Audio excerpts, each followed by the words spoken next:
বলি একজনের কাছে, সবাই যায় 10 জনের কাছে। আমি যাবো কোন দিক? যাবে বিশ্বাস করে বললাম, পরে দেখি সে শালায় সাংবাদিক।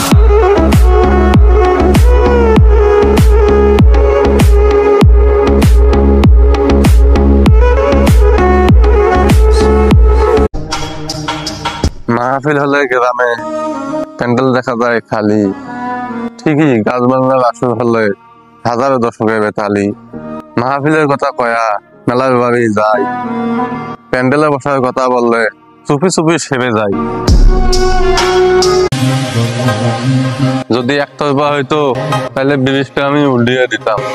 ভালোবাসি কথাটা কেউ কিন্তু বলছিল, আমি নিজ কান দিয়ে শুনছিলাম।